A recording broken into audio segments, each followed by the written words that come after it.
여러분, 모든 것에 때가 있다고 생각하십니까? 네, 때가 있다고 생각하시죠? 모든 것에 때가 있나요? 있나요? 네, 있어요. 있어요. 전도서 3장 1절부터 8절은 정확하게 이 때를 우리에게 선포하고 있습니다. 눈으로 보세요. 범사에 기한이 있고 천하만사에 다 때가 있나니 날 때가 있고 죽을 때가 있으며 심을 때가 있고 심은 것을 뽑을 때가 있으며 죽일 때가 있고 치료할 때가 있으며 헐 때가 있고 세울 때가 있으며 울 때가 있고 웃을 때가 있으며 슬퍼할 때가 있고 춤출 때가 있으며 돌을 던져버릴 때가 있고 돌을 거둘 때가 있으며 안을 때가 있고 앉는 일을 멀리할 때가 있으며 찾을 때가 있고 잃을 때가 있으며 지킬 때가 있고 버틸 때가 있으며 찢을 때가 있고 꿰맬 때가 있으며 잠잠할 때가 있고 말할 때가 있으며 사랑할 때가 있고 미워할 때가 있으며 전쟁할 때가 있고 평화할 때가 있느니라. 야, 어떻게 성경이 이 3년, 2000년, 3000년 전에 이 쓰여진 이 성경이 오늘날 이 때에 대해서 이렇게 정확하게 얘기하실까? 놀랍지 않습니까? 놀래주세요. 와, 그렇습니다. 모든 것에는 때가 있어요. 그런 의미에서 하나님의 때를 생각하면서 사는 것은 정말 우리에게 굉장히 중요합니다. 성경은 하나님의 생각은 매사에 좋고 선하고 아름답다고 가르쳐주고 있어요. 그 말씀이 이사야서 55장 8절에서 9절까지 나와 있습니다. 이는 내 생각이 너희 생각과 다르면, PPT는 제가 이렇게 말씀을 읽으면 자연스럽게 이렇게 보여주시면 좋을 것 같아요. 다시 할게요. 이사야서 55장 8절부터 9절까지 보면 이는 내 생각이 너희 생각과 다르며 내 길은 너희의 길과 다름이라. 여호와의 말씀이니라. 이는 하늘이 땅보다 높음 같이 내 길은 너희의 길보다 높으며 내 생각은 너희의 생각보다 높음이니라. 자, 하나님의 생각은 우리의 생각과 차원이 또 질이 다를 뿐 아니라 경우의 수도 많습니다. 시편 139편 17절을 보면 시편의 기자가 이렇게 고백합니다. 하나님이여, 주의 생각이 내게 어찌 그리 보배로우신지요. 그 수가 어찌 그리 많으신지요. 여러분 동의하십니까? 아멘. 모든 것이 때가 있고 나를 향하신, 여러분을 향하신 하나님의 때는 내 생각 또 내 수보다 훨씬 높고 깊고 보배로우시며 셀 수 없는 많은 경우의 수를 통하여 역사하실 것을 믿는 우리 성도들이 되기를 바랍니다. 파산한 배에서 간신히 목숨을 건져서 무인도로 들어간 사람이 있대요. 그 사람이 무인도니까 누구도 도와줄 수 없어서 파손된 배의 조각들을 다 모아서 결국 겨우 자기 혼자 살 그런 오두막집 같은 그런 나무로 지은 집을 만들었어요. 그런데 그곳에서 날마다 기도합니다. 하나님, 어서 빨리 나를 구해주세요. 이 오두막, 그 외딴 무인도에서 나를 건져주세요. 라고 하면서 시간을 보냅니다. 하루가 지나고 이틀이 지나고 어느 날은 그래도 먹고 살려고 바닷가에 나가서 고기를 열심히 잡고 왔는데 무슨 이유인지 모르지만 물에 젖었던 그 배의 조각들이 말라서인지 모르지만 그 열심히 겨우 잡아놨던 내 한번 피할 수 있는 오두막이 어떻게 돼요? 불타버렸어요. 주여. 그러니까 그 불타는 모습 보면서 그 사람이 어떤 생각 가지겠어요? 이거 너무하는 거 아니냐? 하나님 너무하는 거 아니냐? 나를 구해달라고 기도했는데 이게 비바람을 피할 수 있는 저녁에 추위를 피할 수 있는 이 오두막까지 홀라당 태워버리니 이 하나님 너무한 거 아니냐라고 원망하며 실명에 빠지며 낙심에 빠져서 답답해하고 있을 때 저기서 배 한 척이 이렇게 보이는 거예요. 여러분 어떻겠어요? 살려주세요. 우리 같이 한번 해볼까요? 살려주세요. 알았어. 여기 낙심 이렇게 좀 절박한 사람이 없는 것 같아. 살려주세요 하니까 점점 배가 이렇게 자기를 향해 오는 것 같단 말이에요. 야, 그래서 열심히 손짓해서 자기가 자기 있는 대로 배가 무사히 도착을 했어요. 그래서 사람들이 내려서 자기에게 막 달려옵니다. 그러면 그 구조하는 사람이 달려오면서 이렇게 얘기하는 거예요. 우리는 당신이 보낸 저 연기 신호를 통해서 가다가 저 무인도에 불 막 연기가 나니까 그 연기를 보고 있는데 야, 괜찮습니까? 이게 혼자 그래서 구해지게 된 거예요. 이제 깨달았어요. 아, 하나님이 되구나. 오두막에 불이 난 것은요, 연기 신호를 보내기 위한 하나님의 수였고 계획이었고, 마침 그곳을 지나가는 배는 하나님의 정하신 때였다. 자, 지금 저와 여러분이 서 있는 인생의 타임라인은 어느 때입니까? 저와 여러분이 지금 걸어가고 있고 생활하는 지금 인생의 타임선은 지금 어느 때에 있나요? 하나님 어떤 계획과 경외수를 가지고 있을 걸까요? 저는 이렇게 우리 모두가 믿었으면 좋겠어요. 하나님의 계획 가운데 딱 맞는 때를 걸어가고 있고 하나님의 수많은 계획 가운데 딱 좋은 계획으로 우리가 그 안에 진행되어 가고 있다. 이것을 믿는 믿음의 사람들이 되기를 축복합니다. 아멘. 우리에게 더하면 더할수록 좋은 것이 있을 거예요. 아멘. 뭐가 있을까요? 더해지면 더 좋은 것. 돈. 네, 맞아요. 돈 더해지면 이건 좀 설교 준비 안 한 거지만 생각이 나서 우리 이 박매 성도가 지갑을 잊어버렸어요. 어젯밤에 한숨도 못 자고 기도했대. 그럼 내 방에 들어와서 기도해 주세요 목사님. 지갑만 해도 찾을 수 있게. 기도합니다. 돈 더하면 더 좋아요. 찾을 때 그 안에 좀 지갑이 이렇게 좀 두둑하게 채워져서 없으면 좋겠다. 그냥 내 마음이. 여러분 건강은 어때요? 건강도 더해지면 더 좋겠죠. 성공은 어때요? 더 좋죠. 성공하면 성공의 성공을 거듭하면. 기쁨과 행복은 더하면 더할수록 좋을 것입니다. 근데 반면에 더해지면 더해질수록 나쁜 게 뭐가 있을까요? 이별. 이별의 슬픔. 가슴을 찢습니다. 이별해 보시고 손 한번 들어보세요. 네. 이별해 본 사람만이 실패. 어때요 여러분? 실패했는데 또 실패. 이건 맞은데 또 맞는 거랑 똑같아. 질병. 여기가 아팠는데 저기가 아프고. 가만히 보면 우리 교회는 질병센터. 종합병원이야. 머리부터 안 아픈 데가 없어. 골고루 다 아파. 진짜로. 진짜.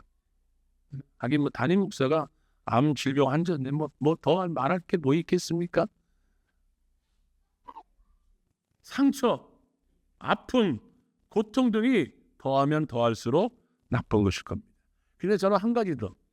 낙심. 이 낙심은요. 그냥 가만히 내버려두면 없어지는 게 아니에요. 낙심은 그냥 가만히 내버리면 그 낙심이 낙심에 더하고 낙심이 낙심을 더해서 계속 낙심에 낙심을 더하는 거예요. 갑절로 나빠지는 거예요. 히브리어로 낙심을 마사스라고 합니다. 마사스. 이 마사스의 뜻이 뭐냐? 영혼. 잘 들어보세요. 영혼, 마음을 용해시키다라는 뜻을 가지고 있어요. 이 낙심이라는 게. 황폐케 하다라는 뜻을 가지고 있어요. 이 마시드라는. 마사스라고 하는.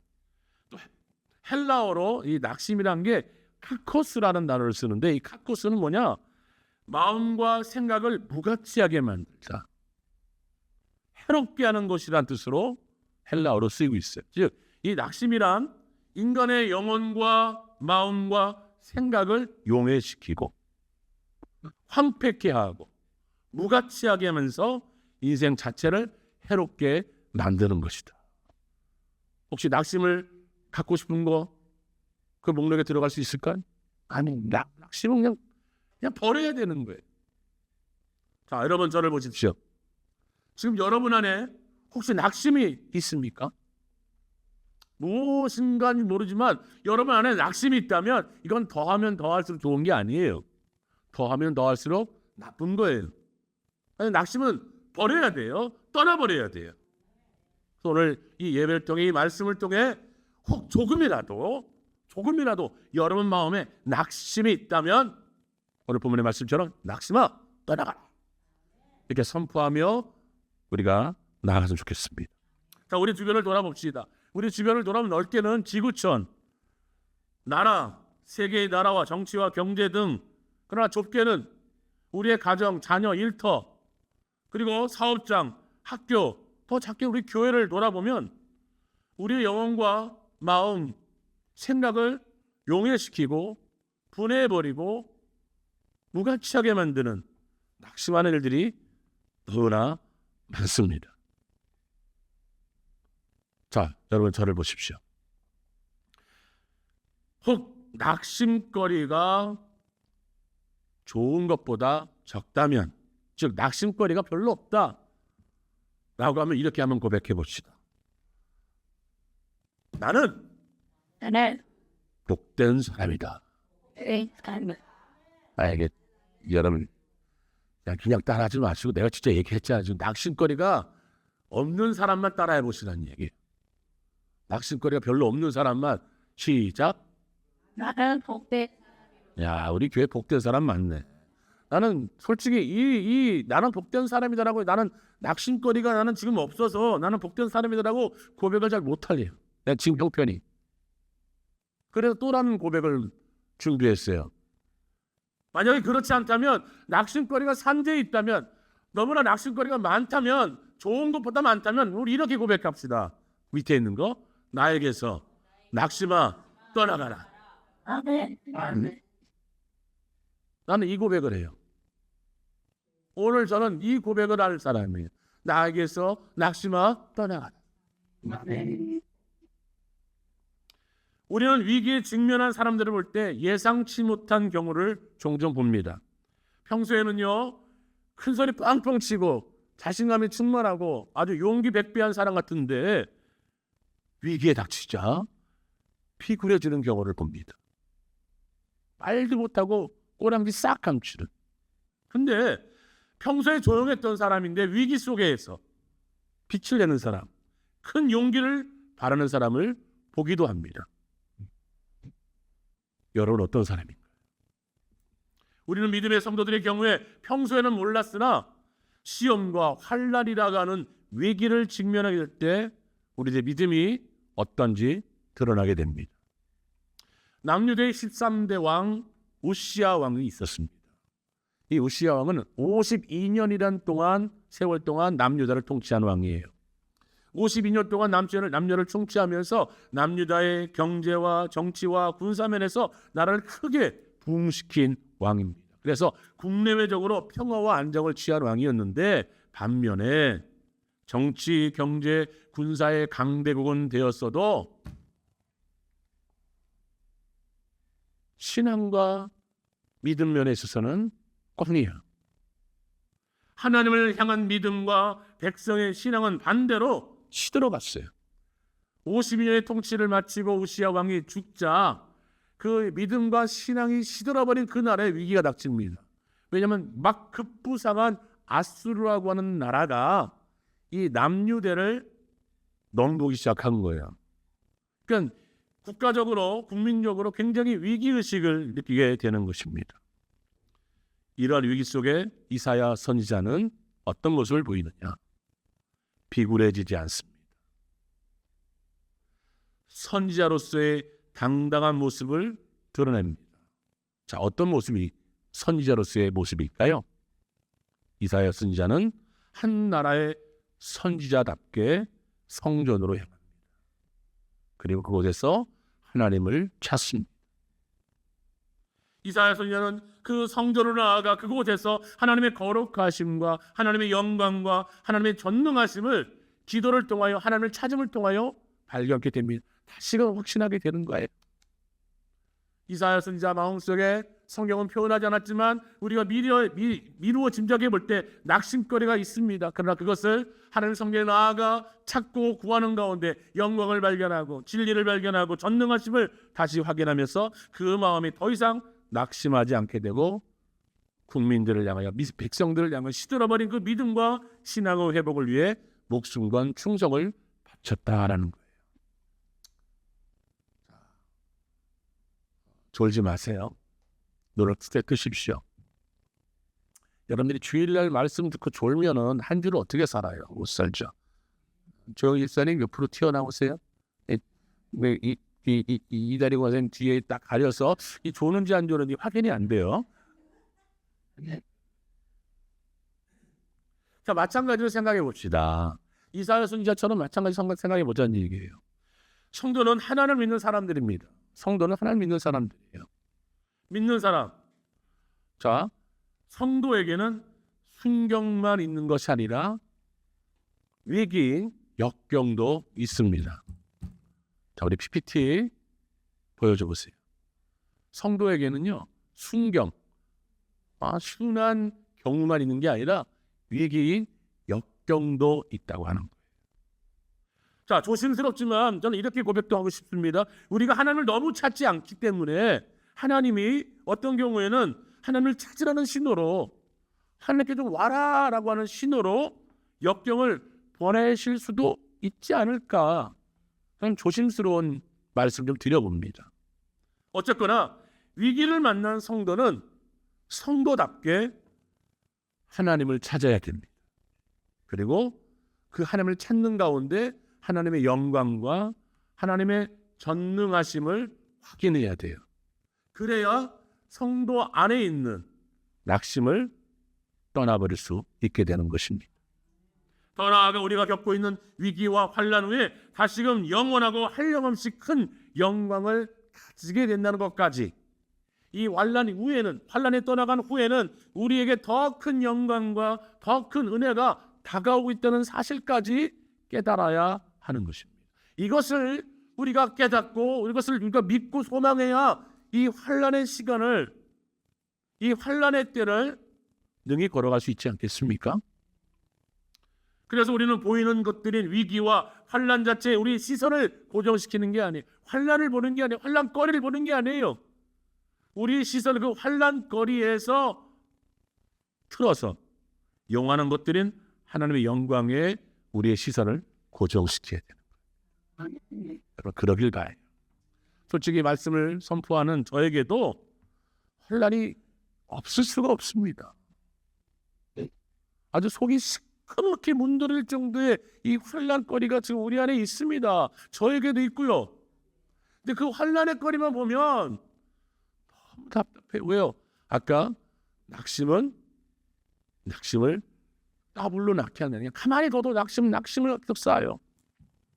시들어버린, 아니 잃어버린 신앙과 믿음에서 다시 온전함과 영원함을 향한 우리의 믿음을 다시 세우고, 우리의 초점이 그 믿음을 향해야 그 환난에서 주어지는 낙심을 이길 수 있게 되는 줄 믿습니다.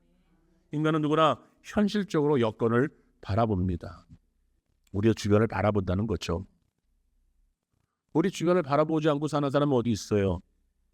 매일 부닥치는 게 우리의 현실인데요. 현실적인 여건을 바라보면요, 참 신기한 게 두려워져요.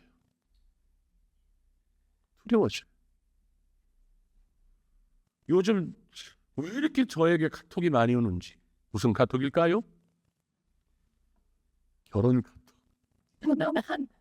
이제 신학교 동기들이 계속 우리 아들 결혼한다, 우리 딸 결혼한다, 계속 결혼 카톡이 와요. 어저께도 김호연 목사라고 저랑 신학교 때 중창단을 사마리아 중창단을 같이 했던 바리톤 파트에 있던 김호연 목사인데, 그 목사가 자기 아들 결혼한다고 카톡을 보내. 아주 굉장히 많이 와요. 그러면 나는 내 현실을 다 봅니다.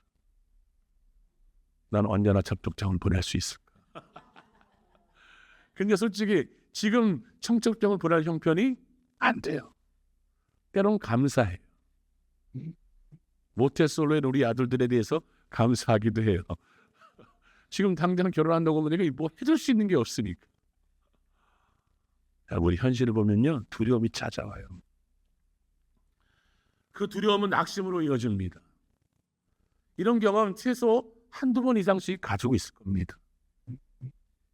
오늘 우리 중에 우리 마음속에 두려움이 있는 성도, 물질 때문에, 건강 때문에, 가정의 식구 때문에, 자신의 진로를 막힌 것 때문에, 자신이 가지고 있는 지난날의 상처 때문에 불안해하고 두려워하는 성도가 있습니까? 이제 어떻게 해야 할지 알려드리겠습니다. 아까는 남유다 얘기를 했는데 지금 북이스라엘 이야기를 좀 해줄까 합니다. 북이스라엘이 아람과의 전쟁이 있었습니다. 이 아람과의 전쟁 중에서 북이스라엘에 활동했던 선지자는 유명한 엘리사 선지자였습니다. 근데 엘리사가 이 아람 군대가 어떻게 하는지를 다 이야기를 해서 북이스라엘에게 승리를 계속 주는 거예요. 그러니까 이 북이스라엘의 이 아람의 왕이 화가 났어요. 이 북이스라엘을 점령하고 이기려면 누굴 먼저 죽여야 될까? 엘리사를. 그래서 엘리사가 어디 있는지 찾아봤더니 엘리사가 도단성에 있었습니다. 그래서 아람 왕은 이 도단성에 군대를 급파합니다. 밤새도록 수많은 군대가 가서 이 도단성을 둘러쌉니다. 아침에 눈 뜨고 일어나자 이 엘리사의 사환이 성 밖을 봤더니 깜짝 놀래요. 아니 이거 뭐 어저께 전에도 보이지도 못했던 그 수많은 병거와 병력들, 군사들이 이 도단성을 확 에워싼 거예요. 여러분 놀래주세요. 겁내주세요. 와우. 놀라지 않겠어요? 아니 아닌 밤중에 깨라고 그냥 자고 일어났더니 도단성이 완전히. 여러분 이 엘리사의 사환이 어떻게 놀랬냐면, 아 주여 내가 어떻게 합니까? 누굴 자기 보내 하라고 했어요? 우리가 어떻게 합니까? 라고 걱정, 낙심, 완전히 슬퍼하는 거예요. 그때 엘리사는 뭐라고 합니까? 글쎄다, 이게 아니라 두려워 말다. 여러분 지금 여러분의 낙심으로 인해서, 여러분의 두려움거리로 인해서 여러분 두려워하고 있습니까? 이 엘리사의 사환처럼 이제 내가 어떻게 해야 됩니까? 이 어찌 합니까? 내가 어떻게 해야 됩니까? 라고 엄청난 낙심에 빠져 부르짖고 있다면 여러분 이야기를 잘 들으십시오. 사환이 왜 이렇게 됐느냐? 사환이 왜 이런 부르짖음을 하느냐? 사환은 드러나 있는 현실의 모습에 눈이 가리워진 거예요. 드러나 있는 현실에 눈이 가리워져서 두려움에 휩싸여 낙심을 떨쳐버리지 못한 것입니다. 여러분 아람에 엄청나게 많은 군대와 병거가 하룻밤 사이에 도단성을 둘러싼 것 같이 우리 역시 세상에서 우리를 에워싸 위협하는 상황들, 그로 인해 두려움이 있고 그 두려움으로 인해서 우리 눈이 가리워져서 이런 고백하지 않습니까? 왜 나만 이런 고통스러운가? 왜 나만 이런 어려움을 계속해서 겪는 것일까? 이런 생각에 낙심 속에 있습니까? 우리는 어떻게 해야 합니까? 어떻게 해야 이 낙심을 떨쳐버릴 수 있을까요? 같이 도단성의 상으로 들어왔을 때 엘리사의 사환은 어떻게 되었습니까? 두려워 벌벌 떠며 하소연하는 사울을 보며 엘리사 역시 하나님 앞에 찾아가 기도합니다. 그 기도의 내용은 이런 것입니다. 열왕기하 6장 17절 상반절에 보면은 엘리사가 기도하여 이르되 여호와여 원하건대 그 사환의 눈을 열어서 보게 하옵소서. 기도하여 이르되, 다시 한번요. 열왕기하 6장 17절 엘리사가 기도하여 이르되 여호와여 원하건대 그 사환의 눈을 열어 보게 하소서.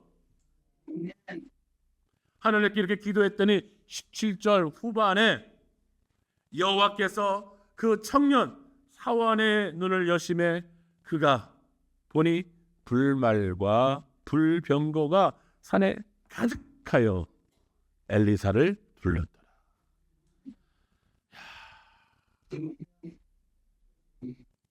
저와 여러분에게 이런 축복이 있길 바랍니다. 네. 엘리사의 사환이 보았던 아람 군대의 수많은 군사와 병거가 그의 눈을 가리워 낙심을 주었다면, 엘리사의 기도로 눈이 열린 사환은 하나님의 군대를 보았고 가득 메운 하나님의 불말과 풍조를 통하여 낙심을 버리게 된 것입니다. 우리의 눈이, 우리의 시각이 우리를 둘러싼 현실과 물질과 건강과 직장과 사업과 자녀와 자신이 서 있는 위치로 인해서 가려워지면 두려워지는 겁니다.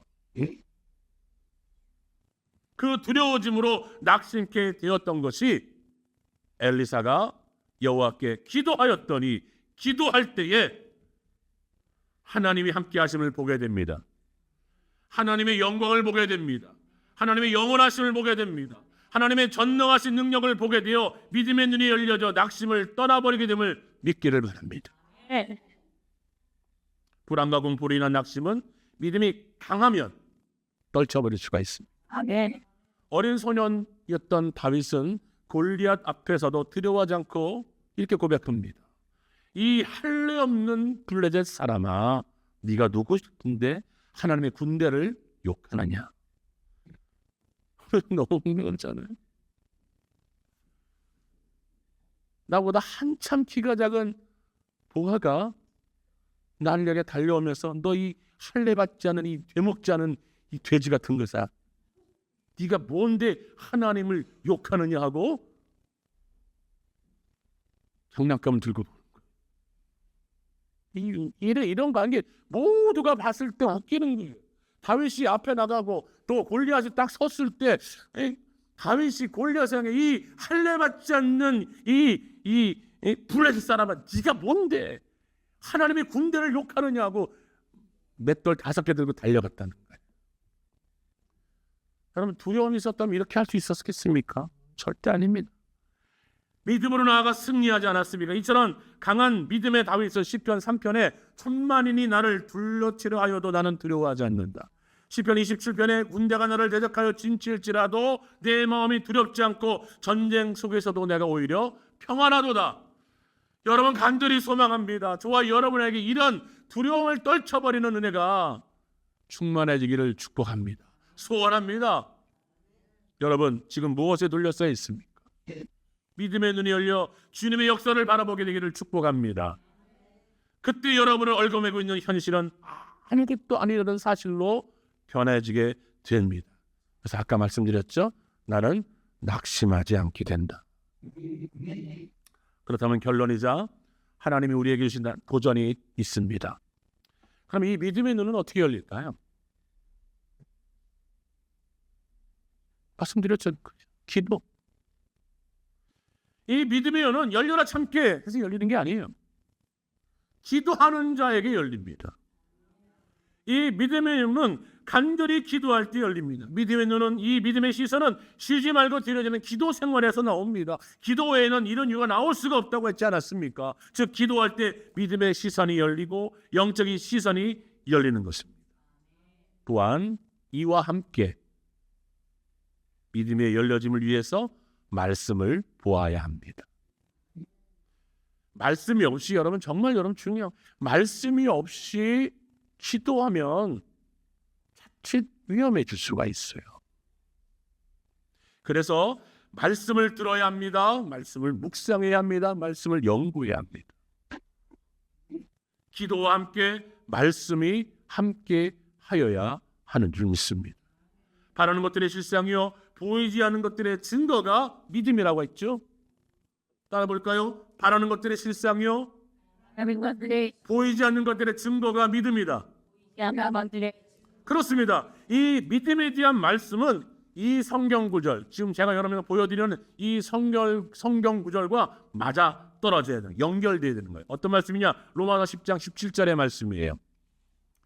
그러므로 믿음은 들음에서 나며 그 들음은 그리스도의 말씀으로 말미암느니라.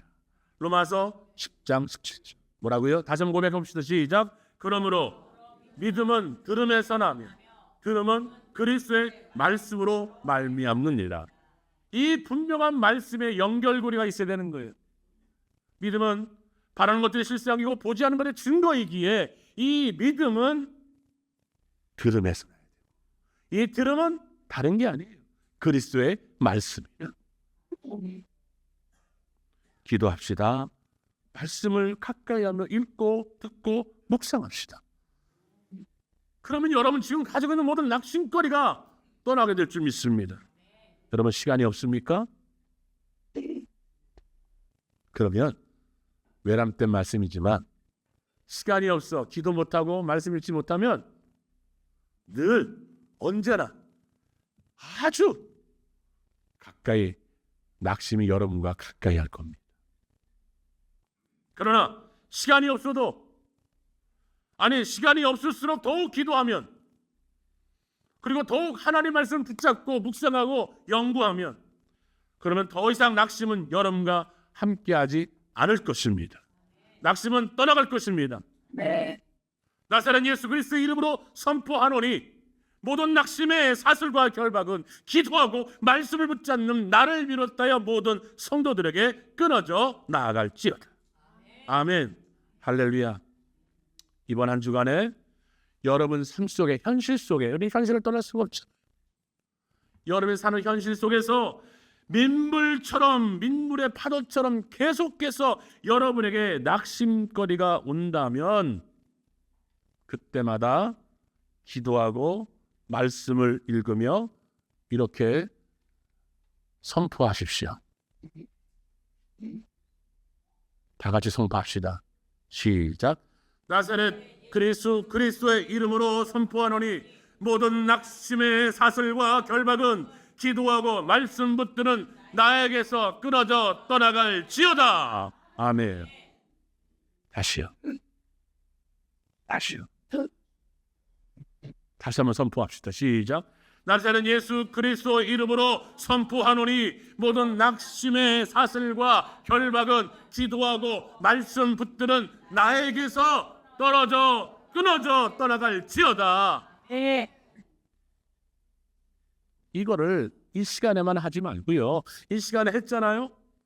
그리고 예배를 마치고 맛있게 밥을 먹고 이제 우리의 삶으로 돌아가면 슬그머니 두려움이 우리를 딱 찾아옵니다. 우리의 눈을 또 싹 가려요. 우리가 자신도 알잖아요. 여기 있는 송석배 목사도 이렇게 담대하게 선포하지만 내게 능력 주신 자를 내가 모든 걸 살 수 있다는 이 말씀, 믿는 자에게 능치 못함이 무슨 말이냐? 이 말씀 붙잡고 날마다 영적인 싸움을 싸우고 있습니다. 여러분, 오늘 이 시간에 이렇게 선포했을 때 사단마귀는 모든 흑암의 사슬과 낙심의 사슬은 끊어져 버리고 떠나갑니다. 근데 또다시 찾아가요. 그러기에 우리는 이 선포의 말씀을 우리 기억 속에, 우리 내리 속에, 우리의 핸드폰 속에 저장해 놓고 여러분의 낙심거리가 찾아올 때 여전히 변하지 않고 여전히 변함이 없는 여전히 낙심거리가 산재해 있는 우리의 현실 속으로 들어갔을 때 우리는 그 현실 속에서 선포해야 되는 거예요. 나사렛 예수 그리스도 이름으로 명하고 선포하노니 모든 낙심의 사슬과 결박은 기도하고 말씀을 붙드는 나에게서 떨어져 떠나갈지어다. 아멘. 선포합시다. 그리고 우리의 길을 걸어갑시다. 그런 은혜가 이 시간 여러분에게 길을 축복하며 다시 한번 혹시 좀 여러분 앞에 여러분 가슴에 건강을 인해서 질병으로 인해서 두렵고 떨게 하는 자녀의 문제로 인해서 내 자신의 문제로 인해서 우리 교회의 문제로 인해서 직장에서의 얽매여져 있는 내 비전의 모습으로 인해서 우리 자녀들로 인해서 여러분 근심거리고 여러분 두려워하게 하고 있는 여러분 낙심거리가 주는 것을 향해서 이 시간 여러분 강하고 담대하게 마지막으로 이 말씀을 힘차게 선포하고 기도합시다. 나사렛 예수 그리스도의 이름으로 선포하노니 모든 낙심의 사슬과 결박은 기도하고 말씀 붙듣는 나에게서 끊어져 떠나갈지어다. 아멘.